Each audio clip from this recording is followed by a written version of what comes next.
Captain America Civil വാറിൽ captain അമേരിക്കയും അയൺമാനും തമ്മിൽ fight ചെയ്യുന്ന സമയത്ത് ക്യാപ്റ്റൻ അമേരിക്ക അയൺമാന്റെ ഹെൽമെറ്റ് നശിപ്പിക്കുന്നുണ്ട്.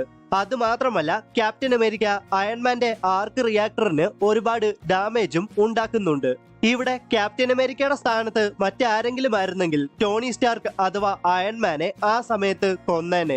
സോ ഈ കാരണം കൊണ്ട് തന്നെയാണ് അവഞ്ചേഴ്സ് ഇൻഫിനിറ്റി വാറിൽ ടോണി സ്റ്റാർക്ക് തന്റെ മാർക്ക് 50 സ്യൂട്ട് മൊത്തത്തിൽ നാനോ ടെക്നോളജി കൊണ്ട് നിർമ്മിച്ചിട്ടുള്ളത്. ടൈറ്റനിൽ വെച്ച് താനോസും അയൺമാനും തമ്മിൽ ഫൈറ്റ് ചെയ്യുന്ന സമയത്ത് താനോസ് അയൺമാന്റെ ഹെൽമെറ്റ് നശിപ്പിക്കുന്നുണ്ടെങ്കിലും ആ ഹെൽമെറ്റ് പെട്ടെന്ന് തന്നെ നാനോടെക്കിന്റെ സഹായത്തോടെ റീഫോം ചെയ്യുന്നുണ്ട്.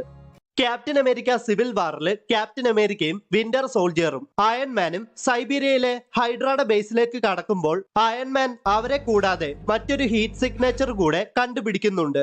We got heat signatures. How many? One. ആ ഹീറ്റ് സിഗ്നേച്ചർ ബാരൻ സീമോയുടേതാണ്. എന്നാൽ ആ സമയത്ത് ആ സൈബീരിയൻ ഹൈഡ്ര ബേസിൽ മറ്റൊരാൾ കൂടി ഉണ്ടായിരുന്നു. അതെ, ബ്ലാക്ക് പാന്തർ. എന്തുകൊണ്ടാകാം അയൺമാന് ബ്ലാക്ക് പാന്തറിന്റെ ഹീറ്റ് സിഗ്നേച്ചർ കണ്ടുപിടിക്കാൻ സാധിക്കാഞ്ഞത്? പറയാം. ബ്ലാക്ക് പാന്തറിന്റെ വൈബ്രേനിയ സ്യൂട്ടിന് കൈനറ്റിക് എനർജിയെ അബ്സോർബ് ചെയ്യാനോ അല്ലെങ്കിൽ സ്റ്റോർ ചെയ്തു വെക്കാനോ ഉള്ള എബിലിറ്റി ഉണ്ടെന്ന് നമുക്കറിയാം. എനിക്ക് തോന്നുന്നത് ഹ്യൂമൻ ബോഡി പുറപ്പെടുവിക്കുന്ന ഹീറ്റ് എനർജിയെ പുറത്തേക്ക് വിടാതെ അതിനെ കൺസ്യൂം ചെയ്യാനോ സ്റ്റോർ ചെയ്തു വെക്കാനോ വൈബ്രേനിയ സ്യൂട്ടിന് സാധിക്കുമായിരിക്കാം. അതുകൊണ്ടാകാം അയൺമാന് ബ്ലാക്ക് പാന്തറിന്റെ ഹീറ്റ് സിഗ്നേച്ചർ കണ്ടുപിടിക്കാൻ സാധിക്കാത്തത്. ക്യാപ്റ്റൻ അമേരിക്ക സിവിൽ വാറിൽ ടോണി സ്റ്റാർക്ക് അഥവാ അയൺമാന്റെ ടീമിൽ ജോയിൻ ചെയ്ത എല്ലാ ക്യാരക്ടേഴ്സിനും അവരുടെ ജീവിതത്തിൽ ദുഃഖവും വളരെ സാഡ് ആയിട്ടുള്ള എൻഡിങ്ങുമാണ് ലഭിക്കുന്നത്. അവഞ്ചേഴ്സ് ഇൻഫിനിറ്റി വാറിൽ വക്കാണ്ടയിലേക്ക് എത്തിയ താനോസ് മൈൻഡ് സ്റ്റോൺ കൈക്കലാക്കാൻ വേണ്ടി വിഷനെ കൊല്ലുന്നുണ്ട്. അവഞ്ചേഴ്സ് എൻഡ് ഗെയിമില് വോർമിയറിലേക്ക് പോയ നടാഷ റോമനോഫ് അഥവാ ബ്ലാക്ക് വിഡോ സോൾ സ്റ്റോൺ ലഭിക്കുന്നതിനു വേണ്ടി സ്വയം മരണപ്പെടുന്നുണ്ട്.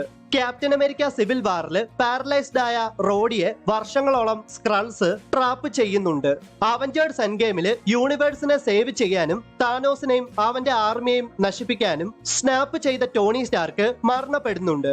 ബ്ലാക്ക് പാന്തർ വക്കാണ്ട ഫോർ എവറില് ടീച്ചല്ല അഥവാ ബ്ലാക്ക് പാന്തർ മരണപ്പെട്ടതായിട്ട് പറയുന്നുണ്ട്. സ്പൈഡർമാൻ നോവേ ഹോമിന്റെ അവസാനത്തോടെ പീറ്റർ പാർക്കർ അഥവാ സ്പൈഡർമാനെ ലോകം മറക്കുകയാണ്.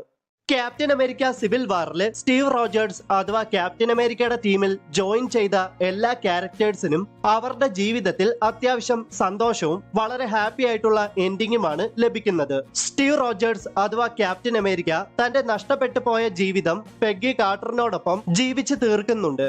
റിട്ടയർ ആയ ഹോക്കൈ തന്റെ ഫാമിലിയോടൊപ്പം സന്തോഷമായിട്ട് ജീവിക്കുന്നുണ്ട്. മാത്രമല്ല, അദ്ദേഹം ഇപ്പോൾ കെയ്റ്റ് ബിഷപ്പിന്റെ മെന്റർ ആണ്. കാങ് ദ കോൺക്വററിനെ ഡിഫീറ്റ് ചെയ്ത സ്കോട്ട്ലാൻഡ് അഥവാ ആന്റ്മാൻ തന്റെ ഫാമിലിയോടൊപ്പം സന്തോഷമായിട്ട് ജീവിക്കുന്നുണ്ട്. ബക്കി ബാൺസ് അഥവാ വിന്റർ സോൾജിയർ ഇപ്പോൾ യുഎസിന്റെ കോൺഗ്രസ് പേഴ്സൺ ആണ്. മാത്രമല്ല, തണ്ടർബോൾട്സ് എന്ന ടീമിൽ അദ്ദേഹം ജോയിൻ ചെയ്യാൻ പോവുകയാണ്. വാണ്ട മാക്സിമോഫ് അഥവാ സ്കാർലറ്റ് വിച്ച് തന്റെ തെറ്റുകൾ മനസ്സിലാക്കി സ്വയം മരണപ്പെടുന്നത് പോലെയാണ് കാണിക്കുന്നത്. എന്നാൽ ഭാവിയിൽ വാണ്ട തിരിച്ചെത്തുമെന്നും പറയപ്പെടുന്നുണ്ട്. സാം വിൽസൺ അഥവാ ക്യാപ്റ്റൻ അമേരിക്ക എന്ന പദവിയിൽ മുന്നോട്ട് പോകുന്നുണ്ട്.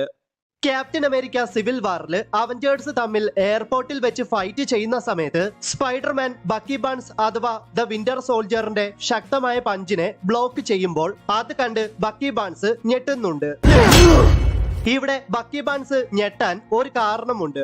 അതായത് ബക്കി ബാൺസും സാം വിൽസണും സ്പൈഡർമാനെ ആദ്യമായിട്ട് കാണുമ്പോൾ ബക്കി ബാൺസ് സ്പൈഡർമാനെ നോക്കി ചിരിക്കുകയാണ് ചെയ്യുന്നത്. കാരണം ആ സമയത്ത് സ്പൈഡർമാനെ ബക്കി ബാൺസ് അത്ര ഗൗരവമായിട്ട് എടുത്തിട്ടില്ലായിരുന്നു എന്ന് വേണം പറയാൻ. സ്പൈഡർമാൻ തന്റെ ശക്തമായ പഞ്ചിനെ ബ്ലോക്ക് ചെയ്തപ്പോൾ ബക്കി ബാൺസ് ഞെട്ടിയതൊക്കെ പോട്ടെന്ന് വെക്കാം. എന്നാൽ സ്പൈഡർമാൻ ഒരു ടീനേജർ ആണെന്ന് അറിയുമ്പോഴാണ് ബക്കി ബാൺസ് നന്നായിട്ട് ഞെട്ടിയത്.